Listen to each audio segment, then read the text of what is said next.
Inspector సడన్గా వస్తారన్నమాట కదా. ఇటువంటి ఇబ్బంది ఏమైనా వస్తుందని ముందుగా మనకి ఏమైనా తెలిసింటే కనీసం కీర్తనలు 23వ అధ్యాయం అన్నా మనం చదువుకొని వచ్చేవాళ్ళమే. ఇంత సడన్ ఇన్స్పెక్షన్ అనుకోలేదు మనం. సరే, దేవునిది కూడా ఇలానే ఉంటుంది. దేవుని రెండో రాకడ కూడా బలవర్తమానం కాదు, కానీ దేవుని రాకడ కూడా అలా ఉంటుంది. వాక్యం చదవడం చాలా ప్రాముఖ్యమైనది. రండి ఆరాధన గెలకు మునుపు అపోస్తలుడైన పౌలు రోమీయులకు రాసిన పత్రిక,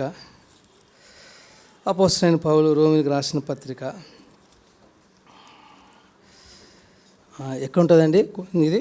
పాత నిబంధన గ్రంథం కదా, కొత్తదేనా? మంచిదే. రండి, అపోస్తలుడైన పౌలు రోమీయులకు రాసిన పత్రిక 5వ అధ్యాయం 8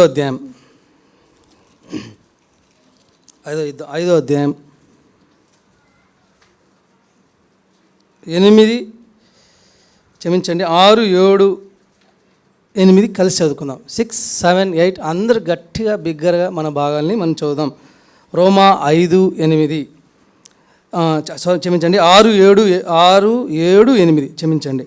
ఏలైనగా మనం ఇంకా బలహీనులమై ఉండగా క్రీస్తు యుక్తకాలమున భక్తిహీనుల కొరకు చనిపోయాను. నీతిమంతుని కొరకు సైతం ఒకడు చనిపోవట అరదు. మంచివాని కొరకు ఎవడైనా ఒకవేళ తెగింపవచ్చును. అయితే దేవుడు మన ఎడల తన ప్రేమను వెల్లడిపరుచుచున్నాడు. ఎట్లనగా మనమింకనూ పాపులమై ఉండగానే క్రీస్తు మన కొరకు చనిపోయెను. ప్రార్థన చేసుకుందాం. పరిశుద్ధమైన తండ్రి, అబ్రహాము, ఇస్సాకు, యాకోబుల దేవ, మరొకసారి యేసుక్రీస్తు నామములో దేవా ప్రార్థించేటకు ఇచ్చిన కృపను బట్టి వందనాలు దేవా. ఇంతవరకు పాటల ద్వారా మిమ్మల్ని మీరు గణపరుచుకున్నారు. అందరి బట్టి వందనాలు, స్తుతులు యొక్క ఉదయకాలను చెల్లిస్తూ వస్తున్నాం దేవా. ఆరాధనకి వెళ్తుండగా ఆరాధన వర్తమానం ద్వారా మాతో మాట్లాడమని వేడుకుంటూ వస్తున్నాం. నిలబడుతూ నేను దుమ్మునని, ధూళినని, ఎన్నికలేనటువంటి వాని, మట్టివాని, ఒట్టివాని తండ్రి, నరమాత్రుని తండ్రి జ్ఞాపకం చేసుకొని వేడుకుంటూ వస్తున్నాం దేవా. నన్ను నింపుమని వేడుకుంటూ వస్తున్నాం. మమ్మల్ని అందరినీ కూడా వాక్య పెలుగులో తాకుమని వేడుకుంటూ వస్తున్నాం దేవా. తోడై ఉండి మన యేసు పరిశుద్ధ నామమున అడిగి వేడుకుంటున్నాం తండ్రి, ఆమేన్.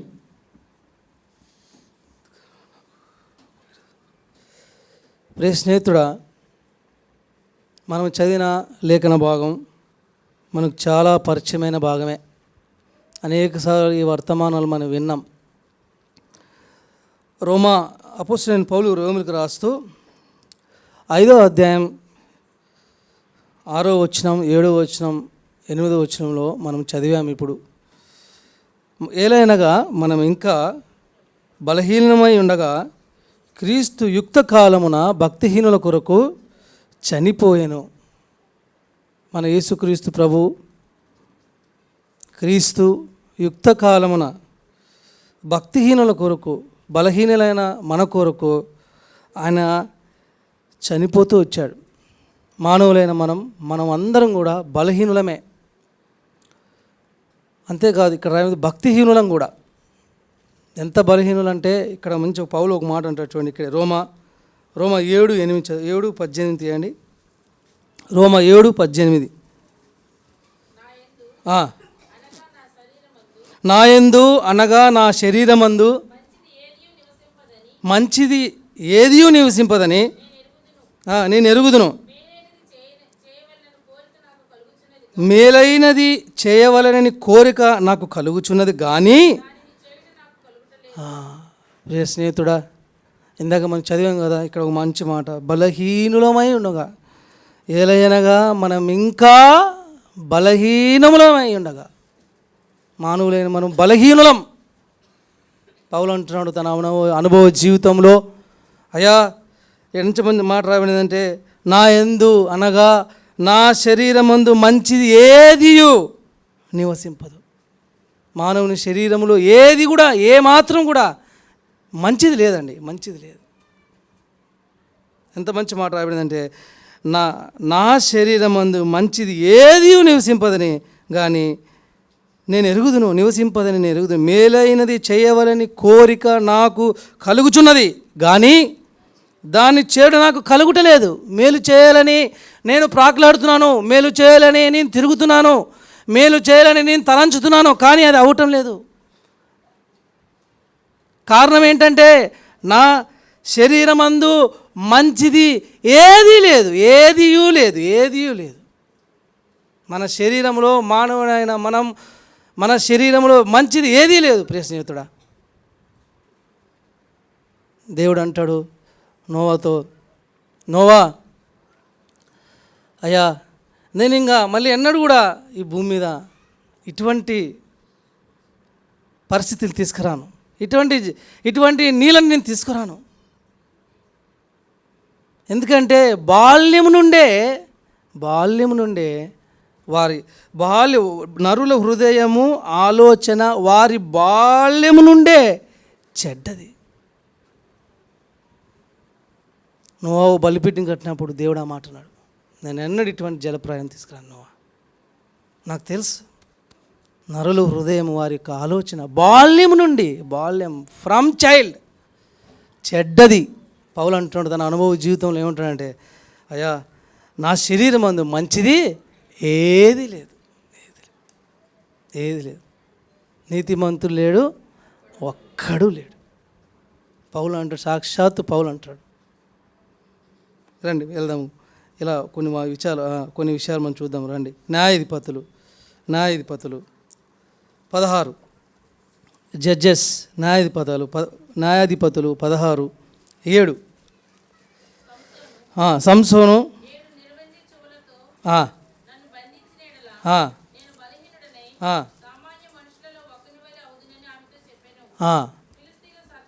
ఫిలిస్తీయుల సర్దారులు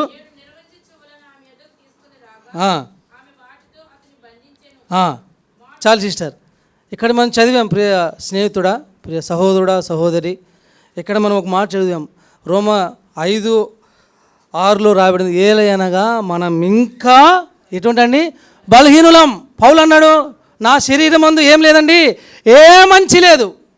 దేవుడు నోవావుతో అంటున్నాడు, నాకు తెలుసు ప్రియా నోవావు కుమారుడా, నాకు తెలుసు బాల్యం నుండే మీ క్రియలు కానీ మీ తలంపులు చెడ్డవి నాకు తెలుసు. అందుకే నేను ఇటువంటి జలప్రలయం ఇంకా నేను చేయను నేను తీసుకురాను ఇటువంటి జలప్రలయం. మన శరీరంలో ఏమాత్రం కూడా మంచి లేదు. ఇక్కడ ఒక వ్యక్తిని చూస్తున్నాము. మనకు బైబిల్లో బలము పరాక్రమము అంటే గుర్తొచ్చే వ్యక్తి ఎవరంటే సంసోను. జ్ఞానము అంటే గుర్తొచ్చే వ్యక్తి ఎవరండి? సొలొమోను కదా. ఎంతటి గొప్ప బలం గల వ్యక్తి, ఎంతటి జ్ఞానం గలని వ్యక్తి. దేవుడు లేకపోతే వాళ్ళు ఎలా పడిపోయారో మనకు తెలుసు కదండి. ఇక్కడ ఒక వ్యక్తిని మీకు పరిచయం చేస్తున్నాను. ఆయన సంసోను, న్యాయాధిపతి, 20 సంవత్సరాలు ఇశ్రాయేల్ ప్రజల్ని ఏలినవాడు. 20 years ఆయన నాజీరు చేయబడినవాడు, ప్రత్యేకింపబడినవాడు. ఆయన తల మీద కత్తెర పెట్టకూడదు, అంతగా ప్రత్యేకింపబడినవాడు. ఎవరండి? సంసోను. అంత ప్రత్యేకింపబడినవాడు ఆయన లోకంలో పడిపోయాడు. శరీర యొక్క క్రియలలో శరీర సంబంధి అయి పడిపోతూ వచ్చాడు. ఇక్కడ రాబడింది ఒక మాట చదవని చేస్తారు మరొకసారి. ఆ మాట ఇప్పుడు నేను చదివాను. 16:7.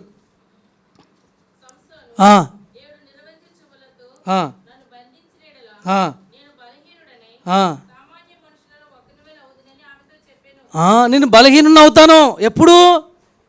7 నిరవంజి చువ్వలతో. ఎవరితో చెప్తున్నాడు? దెలీలా. ఇక్కడ దెలీలా అంటే ఒక రకం చెప్పాలంటే లోకం. దెలీలాతో చెప్తున్నాడండి. తాను ఉండవలసిన స్థానం అది కాదు. తాను అక్కడ నివాసం చేయకూడదు. ఆ స్త్రీతో తాను ఉండకూడదు. దెలీలాతో చెప్తున్నాడు. ఏమని చెప్తున్నాడు? తన బలం ఎట్లు పోవునో చెప్తున్నాడు. ఇశ్రాయేల్ న్యాయాధిపతులకు ఒక న్యాయాధిపతిగా ఉండవలసిన వ్యక్తి, 20 సంవత్సరాలు న్యాయాధిపతిగా ఉండిన వ్యక్తి ఏంటంటే నాజీరు చేయబడిన వాడు ఎటువంటి స్థితికి వెళ్ళిపోయాడు? లోకంలోకి వెళ్ళిపోయాడు. దెలీలా అనే ఒక స్త్రీ దగ్గరికి వెళ్తూ వచ్చాడు. ప్రియ స్నేహితుడా చూడండి ఏమంటాడు? బలహీనుడనై సామాన్య మనుషులు ఒకని వలే అవుతారు. ఎవరైనా చెప్తారండి మన బలం ఎట్లా పోతుందో చెప్పొచ్చా? చెప్తున్నాడండి. లోకము లాగి పట్టుకొని ఈడ్చుకొని పోతుంది సంసోన్ని. అంతేనా? అక్కడ కాదు, ఇంకా ఫస్ట్ ఆ మాట అన్నాడు, తర్వాత చాలా మాటలు నేను అన్నీ మీకు చూపించడం సమయం లేదు కాబట్టి 15 చదువు సిస్టర్. 15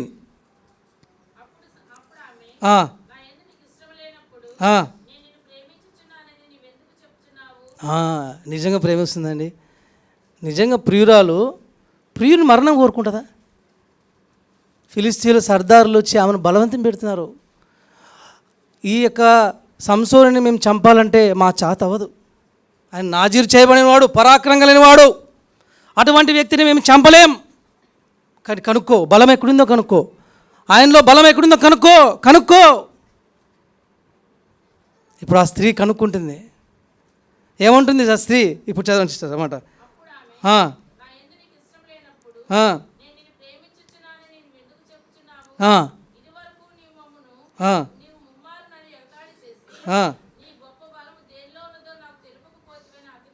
బలం అడుగుతుంది. ఆయన బలం అడుగుతుంది. ఎందుకు? ఫిలిస్తీన్ల సర్దారు కావాలి, ఆయన బలం ఎక్కడుందో. ఇప్పుడు ఏమంటుంది? నేను నిన్ను ప్రేమించుచున్నాను. ప్రేమిస్తుందండి.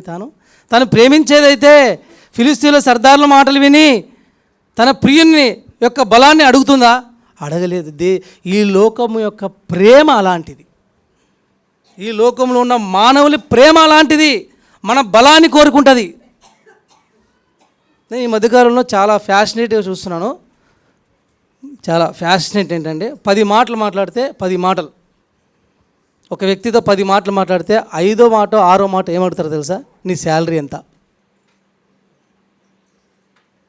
తెలుసా అండి మీకు? నీ శాలరీ ఎంత? నిజంగా ఒక విశ్వాసి, ఒక దేవుని నమ్మిన బిడ్డ ఎన్నడూ అడగకూడదు ఒకరిని. నేను ఎప్పుడు నేర్చుకోలేదు ఎక్కడ. మనకు అనవసరం, మనకు అన్నెసెసరీ. వాళ్ళే చెప్తే వినాలంతే. 10 మాటలు మాట్లాడితే మన బలము, మన కథ, మన ఏది ఎవ్రీథింగ్ కావాలి. మనం ఎంత సంపాదిస్తున్నాం కావాలనికి ఎదుటోనికి 10 మాటల్లోనే అది ఫస్ట్. సాయి నీ శాలరీ ఎంత? మన కోరమండలో మీటింగ్లో నన్ను ఒకడు కాల్ చేశాడు, నా ఎంటెక్ ఫ్రెండ్. 10 మాటలే, 1 2 10 ఎంచుకున్నా 10లో అది ఉంది. నీ శాలరీ ఎంత? అది 7వ 6వ మాట. ఇది ఎంత అన్నేమో. నీకు ఎందుకురా అన్నా నేను ఫస్ట్. నేను ఎందుకు చెప్తున్నాను స్నేహితుడు అంటే, నిజంగా ప్రేమించేవాళ్ళు అలా అది చూడండి. లోకం దెలీలా అడుగుతుంది. లాస్ట్కి సంసోన్ చనిపోవాలనుకున్నాడు. చూడండి 16 చదవండి, ఆ మాట చదవండి. కాదు 16 సిస్టర్ 16.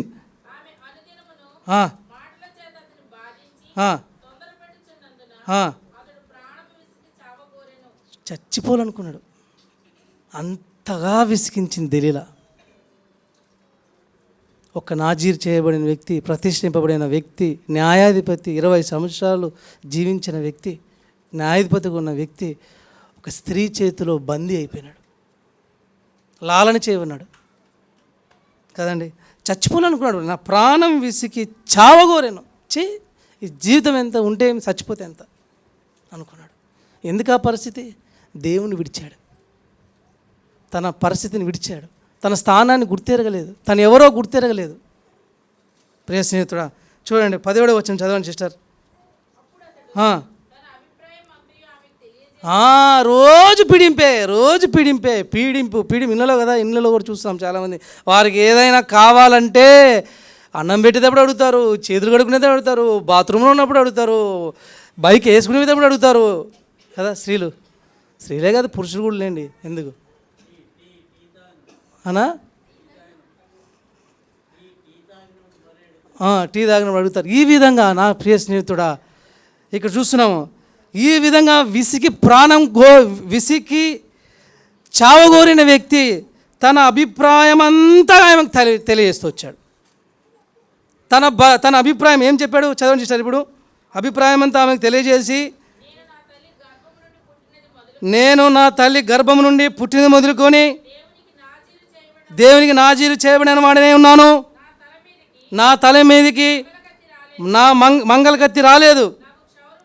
నాకు క్షౌరము చేసిన ఎడలా నా బలము నాలో నుండి తొలగిపోయి ఇతరులు మనుషుల వలె ఆగను చెప్పేశాడు. ఈనాడు ప్రియ స్నేహితుడు ఆరాధనకి వెళ్ళిపో నువ్వు నేను మనం అందరూ గమనించాల్సిందంటే లోకం నీ బలం అడుగుతుంది. ఎందుకు తెలుసా? నిన్ను కొట్టాలి. నేను ఎక్కడ కొట్టాలో అక్కడ కొట్టాలి. నీ బలం మీద కొడుతుంది, నిన్ను విసిగిస్తుంది, నిన్ను లాలన చేస్తుంది. సుఖాల్లో ఈ లోకం యొక్క సుఖాలు చూపిస్తుంది, ఈ లోకం యొక్క ఆనందాలు కష్టాలు అన్నీ చూపిస్తాయి. ఈ లోకం దెలీలా వలే ఈ లోకము మనల్ని కూడా అలానే లాలన చేస్తుంది, అలానే విసిగిస్తుంది. మన బలము అంతా కూడా తెలుసుకుంటుంది.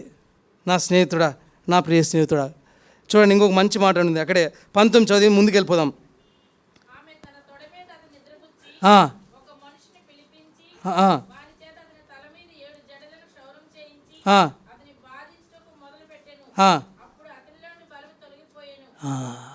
అన్నగారు ఏం చేస్తున్నారండి?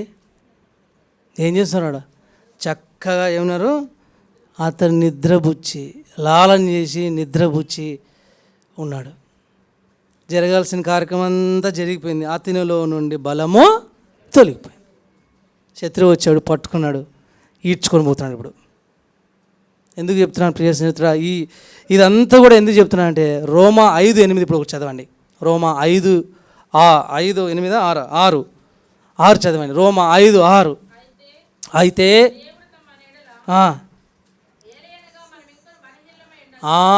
చాలు సిస్టర్, ఏలనగా మనం ఇంకనూ బలహీనమై ఉన్నాం. మనం కూడా ఒకప్పుడు సంసోను వలె ఈ లోకంలో ఉన్న మన బలాన్ని మన శక్తిని సమస్తం కూడా లోకానికి అప్పచెప్పాం. లోకం యొక్క లాలనలో లోకం యొక్క నిద్రలో మనం జీవిస్తున్నాం ప్రియ స్నేహితుడా. అది తెలుసుకుంది, మన బలాన్ని తెలుసుకుంది, మన బలహీనతలు తెలుసుకొని అది శత్రువుకి అప్పచెప్పింది. ఆ శత్రువు ఎవరంటే సాతానే. ఇప్పుడు మనం ఎవరి చేతిలో ఉన్నామంటే సాతాను చేతిలో ఉన్నాం. ఆనాడు ఫిలిస్తీన్లు సర్దార్ చేతిలోకి ఎవరు వెళ్ళిపోయారు? నాజీర్ వెళ్ళిపోయాడు. ఎవరు ఆ నాజీర్? సంసోను వెళ్ళిపోయాడండి. ప్రత్యేకింపబడిన వాడు. దేవుడు ఎంత ఉద్దేశించాడండి. తాను పుట్టుకు మొదలుకొని దేవుడు ఎన్నో తలంపులు కలిగిన వాడు, ఎంతో ప్రత్యేకింపబడిన వాడు, తన కోసం ఎంతో ఉన్నతమైన ఆలోచన కలిగిన వాడు సంసోను మీద. అటువంటి సంసోను శరీర సంబంధుడై ఒక స్త్రీ లాలన చేత అక్కడ నిద్రపోయి తన బలమును అంతా కూడా పోగొట్టుకున్నాడు. కారణం శరీర సంబంధుడైనాడు, బలహీనుడైనాడు. అటు చదివాం 16:7 ఏముంది? 16:7 సంసోను 7 నిర్వంజన చెవులతో నన్ను బంధించినలా నేను బలహీనుడనైతాను. బలహీనుడైపోయాడు. నా ప్రియ స్నేహితుడా, ఉదయకాలం ప్రియ స్నేహితుడా, లోకం అలాంటిది. రండి ముందుకెళ్దాం, ఒక మాటకు వెళ్దాం. రండి హెచ్కేలు 1 కొరింథీ 3:2 చదవండి. 1 కొరింథీ 3:2 చదవండి.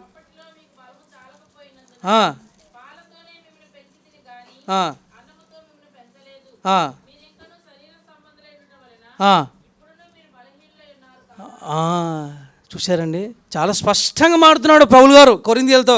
అయ్యా, మీరు ఒకప్పుడు ఎలా ఉన్నారు?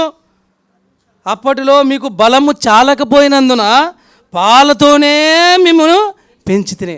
ఈనాడు కూడా సంఘాలకు చాలామంది క్రైస్తవులు దేవుని మందిరానికి వస్తారు, ఇంకా ఇప్పటికీ పాలే అవుతున్నారు. ఇంకా ఇప్పటికీ బుడ్డి ఉంటుంది, చిన్న బుడ్డి, స్టీల్ బుడ్డి, దానికి ముందు ఉంటుంది ఒకటి, ఏంటో దాని పేరు తెలియదు నాకు. దాన్ని ఏంటండి పీక పెట్టుకొని తాగుతూనే ఉన్నారు. లేదు, ఆత్మ సంబంధమైన ఆహారం తీసుకునే క్యాపబిలిటీ లేదు.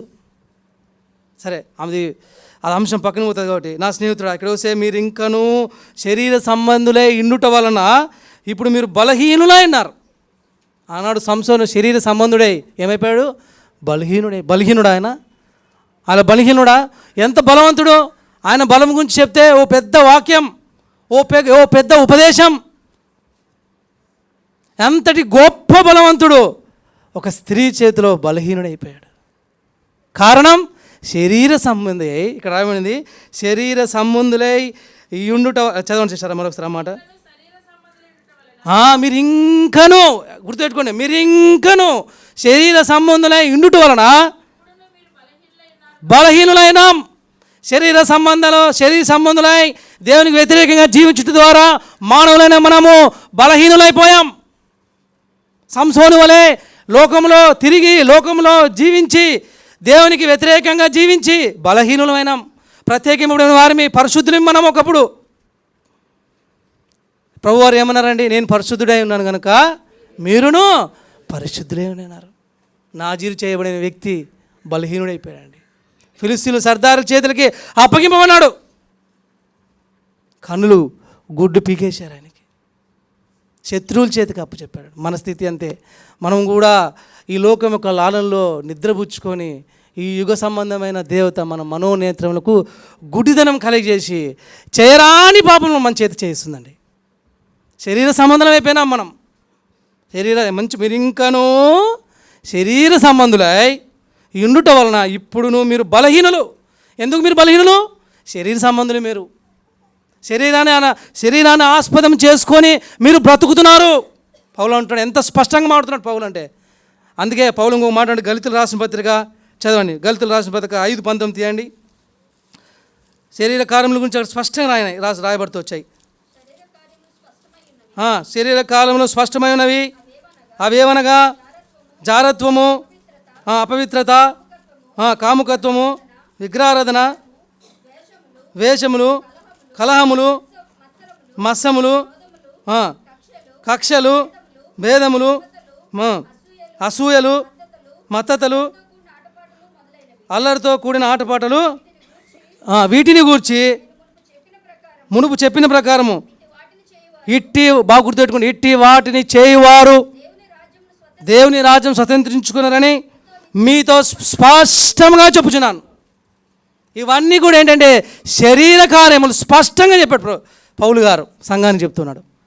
ఎంత క్లియర్గా రాస్తూ వచ్చారంటే శరీర కార్యములు స్పష్టమైనవి. ఎన్ని మాటలు ఉన్నాయా? దాదాపు నేను ఇక్కడ రాసుకున్నాను. ఎప్పుడో 15 కనపడినాయి నాకు.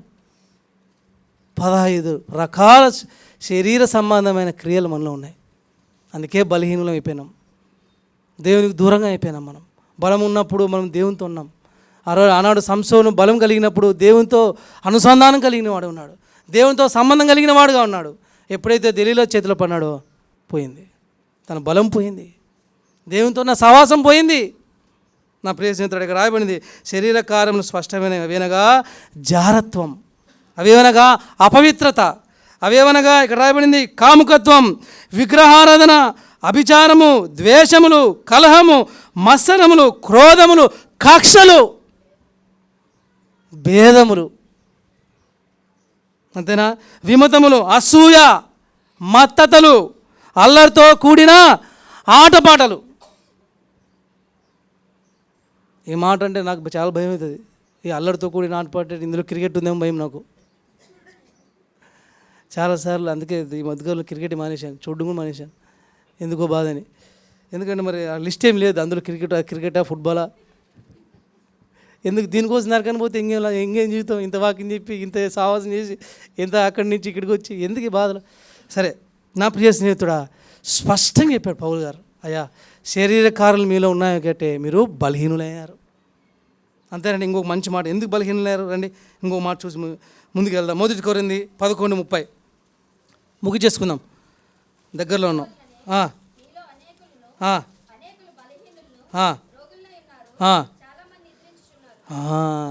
చాలామంది ప్రభు బలులు చేస్తారు. ఎందుకు వేస్తారో తెలియదు, ఎందుకు వేస్తున్నారో తెలియదు, ప్రసాదం అనుకుంటారో ఏమో తెలియదు. అక్కడ స్పష్టంగా రాయబడింది, ఎందుకు వెళ్ళలే మీలో అనేకులు బలహీనులను రోగులు. బలహీనుల గురించి మాట్లాడదాం. మన టాపిక్ ఏంటంటే ఈరోజు బలహీనులం. మనం బలహీనులం అండి. ఎందువల్ల? శరీర సంబంధం అయినాం. ఇప్పుడు కూడా ఇక్కడ రాస్తున్నాడు బలహీనులు ఎందుకైనా. 29 చదవండి స్టార్. ప్రభు శరీరం అని వివేచింపక తిను త్రాగువాడే. వివేచన లేకుండా బ్రతుకుతున్నాం కాబట్టే మనం బలహీనులైనాం.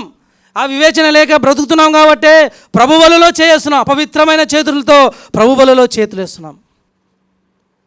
అంతేనా? ఇంకో మాట హెచ్కేలు 23:43 ఉన్నది, వ్యభిచారము చేయటం వల్ల బలహీనురాలు. నేను చూపించట్లేదు, సమయం లేదు కాబట్టి. ఆత్మ సంబంధమైన వ్యభిచారం కూడా మనం చేసాం చాలాసార్లు. దేవుని నమ్మలేదు మనం అనేక సార్లు. సృష్టి కర్తను కాదు, సృష్టిని పూజించాం మనం అనేక సార్లు. నేను 3 విషయాలు మీకు చూపించాను. మొట్టమొదటి దేనివల్ల బలహీనులైనాం? పౌలు చెప్తూ వచ్చినాడు, శరీర సంబంధం వలన, శరీర కార్యం చేయటం వల్ల బలహీనులైనాం. రెండోది మనం చూసాం, దేనివల్ల మనం బలహీనులైనాం? ఇందాక చూసాము, దేనివల్ల అండి? 1 కొరింథీ రాసిన పత్రిక చదివాం కదా, వివేచన లేకుండా. 1 కొరింథీ 11:29 చదవండి చేశాను. మరొకసారి మర్చిపోయారు మీరు అందరూ. ప్రభు శరీరం అని వివేచింపక బలహీనులయం. మూడోది వ్యభిచారము చేయటం వలన. ఎహెజ్కేలు 23:43 తర్వాత చదవండి. ఎహెజ్కేలు 23:43 రాయబడింది, వ్యభిచారము చేయటం వలన బలహీనురాలైన అని ఉంది. ఆత్మ సంబంధమైన వ్యభిచారము, శరీర సంబంధమైన వ్యభిచారము, శరీర క్రియలు మనం చేశాం, తద్వారా బలహీనులు అయిపోయాం మనం, మానవులైన మనం. ప్రియ స్నేహితుడా, ఇట్టి పాపులము, ఇట్టి బలహీనులను కొరకు రోమా 5:6లో ఇప్పుడు చదువుదాం. రోమా 5:6 రండి. ఇట్టి బలహీనులం, సంసోనుని చూసాం మనం. ఇట్టి బలహీనుల కొరకు ఏలైనగా ఎటువంటి ఎన్ని బలహీనలండి మరి. మన శరీర క్రియలు చూసాం, వివేచన లేదు, వ్యభిచారము, ఆత్మ సంబంధమైన వ్యభిచారము, శరీర సంబంధమైన వ్యభిచారం చేయటం ద్వారా మనము బలహీనులం. మనం ఇట్టి బలహీనుల కొరకు ప్రభువారు ఏమైందండి? చదవండి ఇష్టారు అన్నమాట.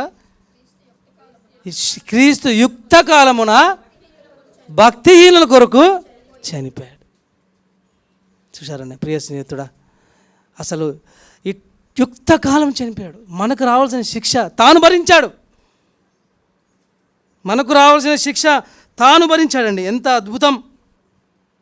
ఒక మాట చూద్దాం రండి. ఇక్కడే కీర్తన 69:9. మనకు రావాల్సిన శిక్ష తాను భరించాడండి, చనిపోయాడు. యుక్తకాలం 33.5 సంవత్సరాలకి ఒక యవ్వనస్తుడు నీ కొరకు నా కొరకు ప్రాణం కలవరిశిలలో రక్తం కార్చాడండి. కారణం రండి 69:9.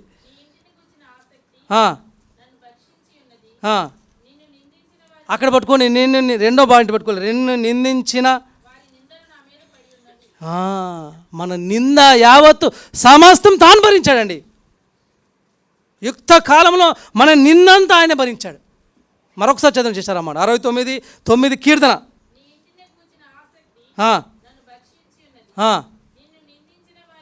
ఇక్కడ నిన్ను నిందించిన వారి నిందలు నా మీద వేసుకున్నా. ఈ యవ్వన జీవితంలో నువ్వు తల్లి గర్భంలో పుట్టిన మొదలుకొని నీ యవ్వన జీవితం మొదలుకొని ఇంతవరకు నువ్వు చేసిన పాపములు, నిందలు సమస్తము నా మీద వేసుకున్నా. నీ నిందంతా నా మీద వేసుకున్నాను. నువ్వు వెళ్ళాలి కలవరిశిలోకి, కానీ నీకు బదులుగా, పాపికి బదులుగా మారిన క్రీస్తు, మనకు రావాల్సిన శిక్షకి బదులుగా ప్రభువారే మన నిందనంతా కూడా భరిస్తూ వచ్చాడు. ఇంకో చూడు, హెబ్రీ రాసిన పత్రిక 2:9 ముందుకెళ్దాం. హెబ్రీ 2:9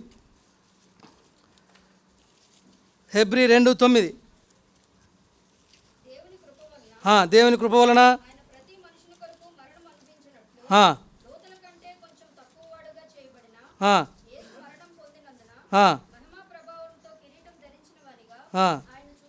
చూసావా ప్రియ స్నేహితుడా, దేవుని కృప వలన ఆయన ప్రతి మనిషిని కొరకు మరణం అనుభవించాడు. ప్రతి మనిషి కొరకే, తన కొరకు కాదు. యేసుక్రీస్తు ప్రభు మరణించినంతగా తను ఏ పాపము చేయలేదండి. తనలో ఏ పాపం లేదు. నాలో పాపం ఉందని మీరు ఎవరైనా నిరూపించగలరని సవాలు విసినవాడు మన ప్రభువారు. కామ క్రోధ మదమత్సరము లేనివాడు యేసుక్రీస్తు ప్రభువారు. ఆయన స్త్రీ యందు పుట్టినవాడు, ఆయనలో ఏ పాపము లేదు. నీతిమంతుడు అండి ప్రభువారు, నీతిమంతుడు, పాపరహితుడు. అట్టి ప్రభువు మన కొరకు మన నిందను తాను భరించాడు. అంతేకాదు ఇక్కడ చూసాము, మనందరి కొరకు ఏం తీసుకున్నాడండి? మరణాన్ని తీసుకున్నాడు కదండి. ఏం తీసుకున్నాడండి? మనందరి కొరకు ఏం తీసుకున్నాడైనా? ఆయన ప్రతి మనుష్యుని కొరకు మరణము అనుభవించి మరణాన్ని తీసుకున్నాడు. మనం ఉండాలి, సబ్స్టిట్యూట్ కదా. క్రికెట్ కదా, అంత ఏమైనా ఒకటి ఎందుకు చెప్పాలా? ఇప్పుడు క్రికెట్లో 12 మందిని తీసుకుంటారు. ఎందుకు? ఒక ఎక్స్ట్రా ప్లేయర్ ఉంటాడు. క్రికెట్ ఆడుతూ ఉంటాం, కరెక్ట్గా 10 ఓవర్స్ ఉంటే 5th ఓవర్లో ఒక కాలుకి దెబ్బ తగిలింది ఫీల్డర్కి. అప్పుడు ఏం చేస్తారు? 1 ప్లేస్ ఏం తీసుకొస్తారు? ఆ ఎక్స్ట్రా ప్లేయర్ పట్టుకోస్తారు. రారా ఆడికి ఛాన్సే కూర్చున్నావు బాగానే రా అంటారు. 1 పట్టుకోస్తారు, రా నిలబడు చెయ్యి. అలాగా మన జీవితంలో మనం చేయాల్సిన మనకు రావాల్సిన శిక్ష, నింద సమస్తం తాను భరించాడు. ఒకప్పుడు మనం బలహీనులం, శరీరానుసారం ఎట్లా బలహీనులైనాం, శరీర సంబంధులమై బలహీనులైనాం, ఎట్లా బలహీనులైనాం, వివేచన లేనితనంతో బలహీనులైనాం, ఎట్లా బలహీనులైనాం, వ్యభిచారము, ఆత్మ సంబంధమైన వ్యభిచారం, దేవుని కాక వేరే దేవుని పూజించడం ద్వారా శరీర సంబంధమైన వ్యభిచారము చేయడం ద్వారా మనం బలహీనులైనామండి, పాపులమైన మనం. ఓ మాట చెప్పాలంటే ఆ పాపమంతా, ఆ బలహీనతలంతా తాను భరించినాడు. 69:9 కీర్తన ద్వారా మన నిందంతా తాను భరించాడు. హెబ్రీ 2:9 ప్రకారం ఆయన ప్రతి మనుషుని కొరకు, అందుకే మనకు తెలుసు క్రైస్తవం ఈజ్ నాట్ అ క్యాస్ట్. క్రైస్తవం అనేది క్యాస్ట్ కాదండి. క్రైస్తవం ఈజ్ నాట్ అ క్యాస్ట్.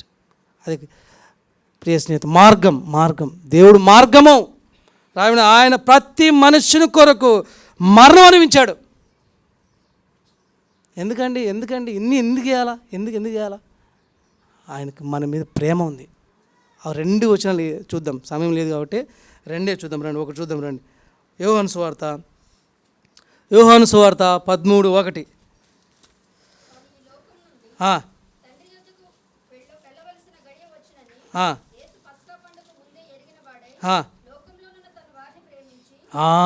చూశారండి? ఎందుకండి ఎంత బలహీనుడు, శరీర సంబంధమైన బలహీనుడు, ఏంటంటే వివేచన లేకుండా బలహీనుడు, వ్యభిచారి అయిన మానవుడు, ఇటువంటి బలహీనుని ఎందుకు ప్రేమించాలి దేవుడు? ఇక్కడ రాయబడింది, లోకములోనున్న తనవారు. మనం ఎవరు అండి? తనవారం, తన స్వరూపం, తన పోలిక. మనం ఏ జంతువుతో తను అనలేదు, ఏ అనిమల్తో తను అనలేదు, లయన్తో అనలేదు, ఎలిఫెంట్తో అనలేదు, చీమలతో అనలేదు, వేటితో అనలేదు. మనల్ని చూసి అన్నాడు, మనము దేవుని పోలిక. అందుకే తన వారిని ప్రేమించాడండి. ప్రేమ అంటే అది. ఇందాక చూసాం కదా దెలీలా ప్రేమ. ఏం చేసింది దెలీలా ప్రేమ? శత్రువుకు అప్పచెప్పింది.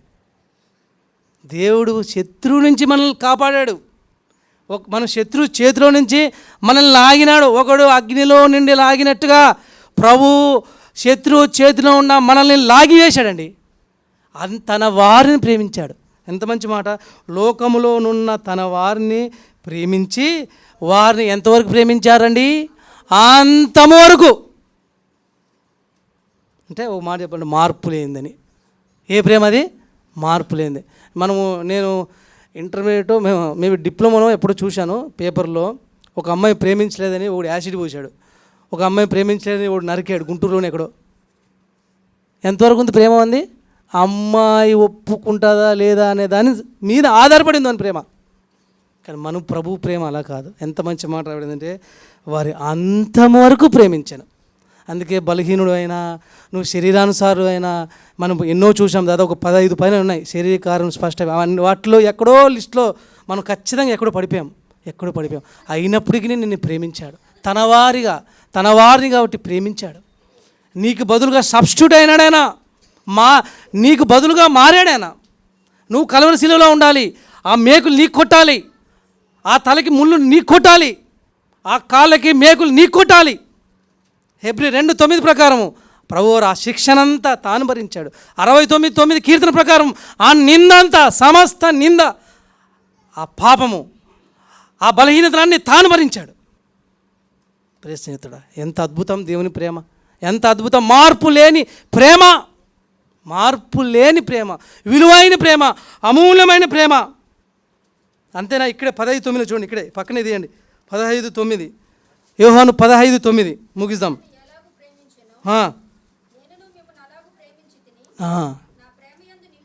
నిలిచి ఉండు. ఏ డిఫరెన్స్ లేవు. చూడండి, మనం ఒక్కొక్కరిని ఓలా ప్రేమిస్తాం కదా. ఎగ్జాంపుల్ మనకు తెలిసాను కాబట్టి, ఈ శ్యామ్ బ్రదర్ అనుకో, ఈయన ఓలా ప్రేమిస్తాను నేను. ఇంకో బ్రదర్ అనుకో, ఆయన ఓలా ప్రేమిస్తాను. అంటే ఒక్కొక్కరిని ఓలా ప్రేమిస్తాం. మనం డిఫరెన్సెస్ చూపిస్తాం చాలాసార్లు, మన మట్టుకు మనం చాలాసార్లు. కానీ అలా లేదు. ఆయన పవిత్రమైనది. తండ్రి ఎలాగో చదవండి అన్నమాట, సేమ్ టు సేమ్. తండ్రి ఎలాగూ నన్ను ప్రేమించను, సేమ్, ఏ డిఫరెన్స్ లేదు. ఆ తండ్రి అయిన దేవుడు కుమారుడు నన్ను ఏ విధంగా ప్రేమించాడో, సేమ్ టు సేమ్, నా కుమారుడా నేను నిన్ను అలాగనే ప్రేమిస్తున్నాను. అంత పవిత్రమైంది నా ప్రేమ. నా ప్రేమలో మార్పు లేదు, నా ప్రేమలో పవిత్రమైంది నా ప్రేమ. కాబట్టి దేవుని ఆరాధిద్దామా ప్రియ స్నేహితుడా. ఒకప్పుడు సంసోని వలె మన జీవితం ప్రియ స్నేహితుడా.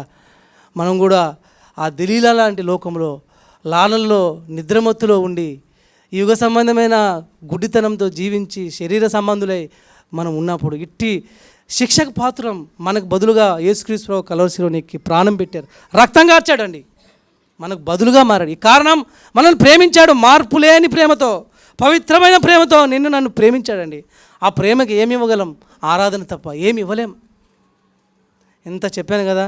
ఇంత చెప్పిన తర్వాత సంసోను మాత్రం ఇప్పుడు ఒక వచనం చూపించలేదనుకో, రాత్రి సంసోను నా కళ్ళలోకి వస్తాడు. కాబట్టి ఆ వచనం చూపించి మీకు నేను సంసోను మళ్ళీ కళ్ళలోకి వస్తే కష్టం. ముందే ఆయనే చాలా పరాక్రమవంతుడు. రాండి, హెబ్రోలు రాసిన పత్రిక. ఆయన చూపించకపోతే మళ్ళీ రాత్రి నా కళ్ళకు బాగా చెప్పావు, ఫస్ట్ వర్షన్ అంతా బాగా చెప్పావు, లాస్ట్లో దేవుడు నన్ను కాపాడింది కానీ నువ్వు నాకు చెప్పలేదు అంటాడు.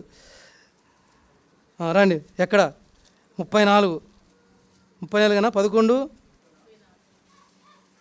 చెప్పాలి. 11:34 హెబ్రోలు రాసిన పత్రిక 11:34 చదవండి. సిస్టర్ అందుకంటే ముందు 32కి వెళ్దాం సిస్టర్. 32 చూద్దాం. 32 సిస్టర్, సారీ. ఇక ఏమి చెబుతున్నావు? గిద్యోను, బారాకు చూశారండి, వచ్చాడు అయ్యా, వచ్చాడు కదా. బలహీనుడు ఏంటండి, బలహీనుడై ఫిలిస్తీయుల సర్దారు చేతుల్లో పడిపోయిన వాడు. ఏంటంటే మనం ధ్యానిస్తే చాలా బాగుంటుంది. ఈయన చేసిన మంచి పని ఏంటంటే చివరిలో ఏం చేశాడంటే, చివరిలో దేవుని ప్రార్థన చేశాడు. చివరిలో చేశాడు ఆయన, ప్రార్థన చేశాడు దేవుని, అయ్యా నన్నే క్షమించా. అందుకే విశ్వాసుల చిట్ట లిస్టులో ఉన్నాడండి. మహోన్నతులు ఉండే ఒక స్థానంలో ఉన్నాడండి. వీళ్ళంతా మహోన్నతులు, మామూలు వాళ్ళు కాదు. వీళ్ళు బీభత్సమైన సోల్జర్స్. వీళ్ళు దేవుని కోసం పోరాట పటిమ చేసిన వారు ఆ లిస్టులో ఉన్నాడండి. ఒకప్పుడు శరీర సంబంధమైన వాడు దేవుని కృప చేత ఇప్పుడు విశ్వాసుల చిట్టాలో ఉన్నాడు. ఎంత మంచి మాట రాబడిందంటే చదవండి సిస్టర్. గిద్యోను, బారాకు, సంసోను, యెఫ్తా, దావీదు. చూసారా, దావీదు ఆ లిస్టులో ఉన్నాడు. సంసోను 34 చదవండి సిస్టర్, ముగిచ్చేద్దాం. 34 అగ్నిబలమును చల్లార్చిరి, ఖడ్గదారిని తప్పించుకుని. ఇక్కడ పట్టుకుని బలహీనులుగా ఉండి బలపరచబడిరి. ఒకప్పుడు మనం బలహీనులమే, ఒకప్పుడు మన శరీరానుసారులమే. ఆయన దేవుడు మనల్ని బలపరుస్తూ వచ్చాడు. కాబట్టి ఇటు వాక్యం దేవుడు ఆశ్రయించి దీవించునుగాక. కాబట్టి మన దేవుని ఆరాధిస్తాం. ఒకప్పుడు మనం బలహీనమే, దేవుడు మనల్ని ఆయన కృపచేత సంసోనిని ఏ విధంగా అయితే ఆ లిస్టులో పెడుతూ వచ్చాడో ఆ విధంగా అటువంటి కృప దేవుడు మనల్ని అలా చూపిస్తూ వచ్చాడు. నాకు తెలిసి